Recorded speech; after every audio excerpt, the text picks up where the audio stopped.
बिगहा में घर बा लेकिन सुतल बानी टेम्पू में, जिंदगी अजुराइल बाटे नून तेला शैम्पू में, मनवा हरियर लागे भैया हाथ लगोते माटी में, चेहरा अजू अटकल बाटे घर में चोखा बाटी में।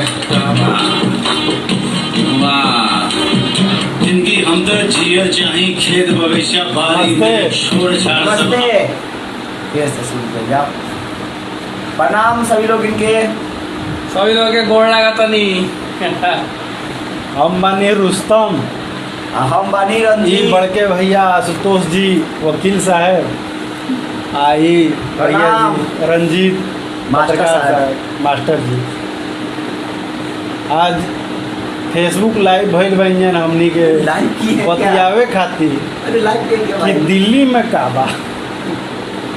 लोग एक घड़ी बड़ा गाना चल बा ट्रेंड कि बम्बई में का बा, तो हमनी के आपस में दोस्त सब मिलल रहनी जाए, अच्छा अच्छा। तय भइल बा कि ए बार हमनी के चर्चा करी जाए कि दिल्ली में का बा। आशुतोष जी बताई दिल्ली में का बा, अपन हिसाब से 4-5 साल से रहुओ रहत तनी दिल्ली में, का लौकल रहुआ दिल्ली में? देखिए जो बॉम्बे में बा उहे दिल्ली में बा, और बड़ा अरमान के साथ आई बा दिल्ली में आदमी कि आदमी पढ़ी लिखी या 2 पैसा कमाई अपना पैर पर स्टैंड करी। यही खातिर हमने के आइल बनी जा, यही खातिर हमने के बहुत ही खराब कमरा में हमने के रहले बनी जा।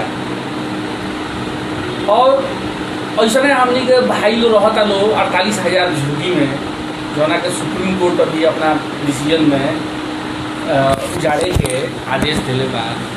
कितना निर्दयी डिसीजन बा, 48,000 परिवार को बर्बाद करने का डिसीजन लिया है सुप्रीम कोर्ट ने। बहुत ही पीड़ा होती है ये देख के। सचो में वो आदमी वो 48,000 मान के चलिए होगा कि 2 लाख लोग बा, तो वो 2 लाख लोग खातिर दिल्ली में का बा देही अपन खटावता, आ बिल्डिंग लौकता, आ चमकता पूरा। हाँ आज ओकरे बदौलत दिल्ली लागता, लेकिन ओकरा खातिर अनहार के सिवा कुछ बाना। हमू रहत तनी दिल्ली में 4-5 साल से, तो माने जहाँ जहाँ पौछ इलाका बाटे ओकरा बगल में एगो झुग्गी टाइप के बनल बा। उहे झुग्गी में से लोग आवेला काम करे, केहू बर्तन बनावे, खाना बनावे होता, केहू बर्तन माजे होता, केहू झाड़ू लगाया होता, तो केहू किनारे साफ सफाई, सड़क बहारता, नाली साफ करता। तो जो शहर के चमक बनल बा उहे झुग्गी बस्ती के कारण बनल बा। आज जोन बा सुप्रीम कोर्ट ऐसा आदेश कर दिले बा ये 48,000 के लाइन से खाली करा हुआ है। ये कौन आदेश हो कि जेकर रिव्यू ना हो सकेला? तो ये तो रिव्यू ना हो सके। हाँ मैनिफेस्टली आर्बिट्रेरी बाटे। ये देखो अब तमाम नेता लोग इन उठताटे, लोग विरोध करता। सुप्रीम कोर्ट भाई एक जजमेंट बा जिसमें साफ कहले बा कि लोगों का मूल अधिकार बा इनएलिएनेबल, मतलब वो चाहे भी तो नहीं छोड़ सकते। राइट टू शेल्टर उनका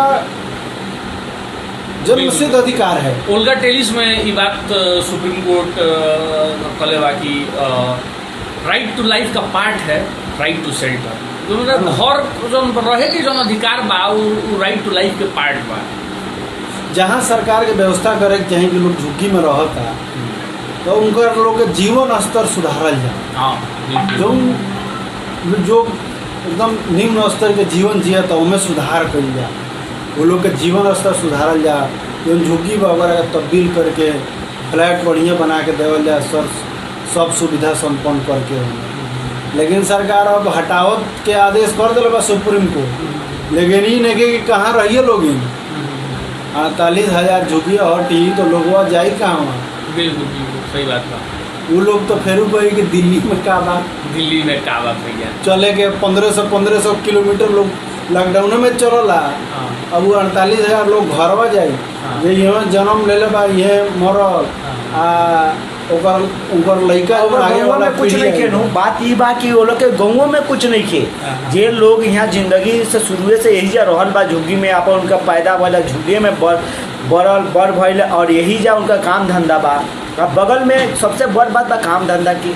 काम धंधा भी तो वो लोग के बगले में बा, कैसे जौन कोठी बा, जौन भी कोठी एरिया बा, आसपास के एरिया बा, वही वो लोग काम दाम करेला। और वो लोग के उठा के अगर जाई भी तो कहाँ जाई, कहाँ रही, और रही तो काम धंधा रोजगार कहाँ से करी। तो डायरेक्टे मूल अधिकार से छेड़छाड़ बा, जीवन के साथ छेड़छाड़ कर जाता। कैसे वो आदमी के जीवन तो अब नर्क हो जाई। अब मान के चली कि उखाड़ के कहीं ले भी जाता हो, कहीं जाई तो आके खाई का, खाए के व्यवस्था और रोजगार के व्यवस्था ये सब छोड़ी। अब बीच में जो वहाँ के 48,000 झुग्गी में कम से कम 1 लाख के स्टूडेंट बारे। 1 लाख के स्टूडेंट ना तो 90,000 तो बढ़ले बारे। इनका पढ़ाई लिखाई के का हुई, इनकर व्यवस्था कैसे चली। अब बहुत से लोग के कई तरह के अपन काम धंधा रोजी रोटी से लेकर के कई सारी व्यवस्था जो अपन कैले बालो। सरकार के मैनिफेस्टो में रहे, चुनाव के समय सरकार कहले रहे कि जहाँ झुग्गी वही जा मकान, लेकिन कहाँ गए, ना झुग्गी ना मकान, बंद करो दुकान। अब तूरे के कहता रसन, पूरे के कहता रहे कई जगह नोटिस लग गई बा बिना डेटे के। में एक बिना डेट के लगला के मतलब भई कि जौना दिन ये सन तू दिया सन कहिया सन के नोटिस यहाँ का फलाना दिन के लगेले रहनी। एक उपाय बा, जहिया आवासन लेके बोलो जरा चढ़ जा पब्लिक लेके, दोसर कोनो उपाय नहीं खे। हाँ अब ये उगबे करी।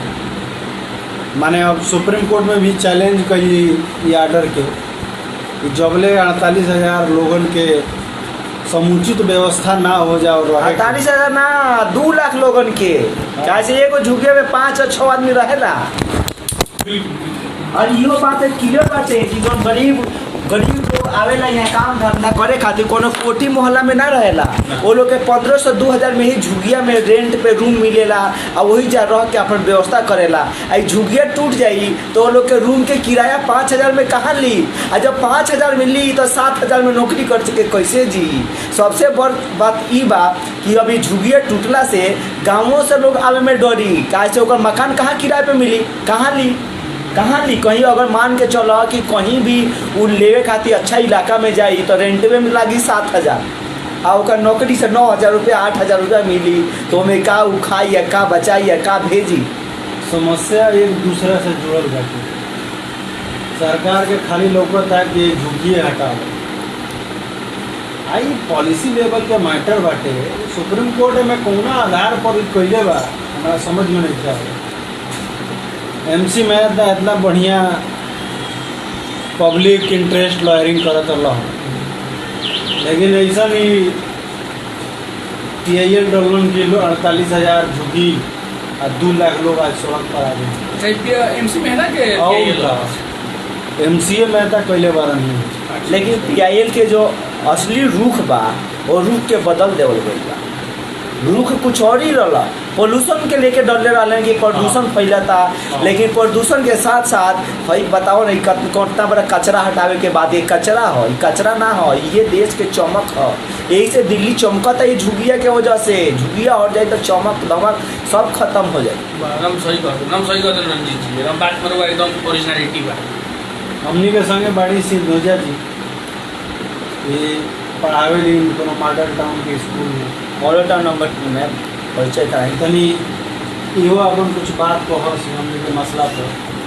प्रणाम करी जी। नमस्ते आप सबन के।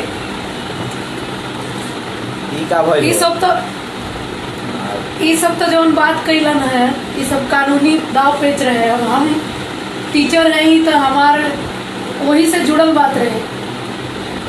बात यह है कि एगो छोट के कमरा में महतारी बाप भाई बहन वही में 10 लोगन के परिवार रहेगा। दिल्ली सरकार के सबसे मेन डिपार्टमेंट बा एजुकेशन डिपार्टमेंट, जिस जोने कदम पे वो कहे कि हम दिल्ली सुधार देवे, लेकिन यह पे ध्यान देने के बजाय हाई कोर्ट के जो फैसला आयल बा, सुप्रीम कोर्ट के जो फैसला आयल बा वह पे कौनो भी आज तक बयान नहीं किया है। एक तो असुविधा में पहले से जियत रहे सब सारा कुल लड़कन, अब एक बाद जब वो बेघर हो जाइए तो फिर कहाँ से पढ़ाई हुई, कहाँ से का हुई। तो हमारी ये कहब बा कि ई एकदम जन विरोधी फैसला बा और ए पे कम से कम जौन सरकार अपने के कहेले कि हम जनता के झुग्गी झोपड़ी के सरकार हैं, ओके कुछ ना कुछ तो जरूर बोले के चाहिए। ठीक बा। बहुत बढ़िया विचार बा राहुल। एगो टीचर के विचार ऐसा ही हुई जैसे आवे चलता ठीक है। एगो टीचर के विचार ये होके के चाहिए कि बच्चन के भविष्य के बारे में सोचे। और वो जो बात कहले बानी बिल्कुल बच्चन के भविष्य के बारे में काहे से पता ना कहाँ जाइए, केकर कहाँ व्यवस्था बनी, कौना राज्य से आयल बारन, वो जो उनको कुछ बा कि ना इहो ठिकाना नहीं के आ कौना कोना में बसी हैं। और वहाँ से फिर जो 6 से 14 साल के जो मूल अधिकार बा शिक्षा के, ये सब वंचित रह जाइए। कैसे वहाँ रोटी के व्यवस्था करिए कि कॉपी किताब के। खास बात ये है ना कि जियला के अधिकार भी मूल अधिकार में बा, शिक्षा के अधिकार भी बच्चन के राइट बा। बिल्कुल उहे तो हम कहे के चाहत रहे कि ये राइट बा, ऐसे वो वंचित हो जाइए। तो हमनी के मने चर्चा कर लेनी जाए। मने ये लागत है कि भाई सुप्रीम कोर्ट के अपना फैसला पर जरूर एक बार विचार करे के चाहिए। बिल्कुल विचार करे। बड़ा मनमानी बा ये जजमेंट। बिल्कुल ऐसा आदेश ना करे के चाहे कि वो घर गिरा दे। जबले वो आदमी के वो नया घर फ्लैट रहे के बढ़िया समुचित व्यवस्था ना मिल जाओ, तबले केहू के बेघर ना कर लिया, केहू के सड़क पर ना लिया केहू के मनमानी चला तो सुप्रीम कोर्ट के आदेश के बैकग्राउंड में तुरंत रोकल जाए।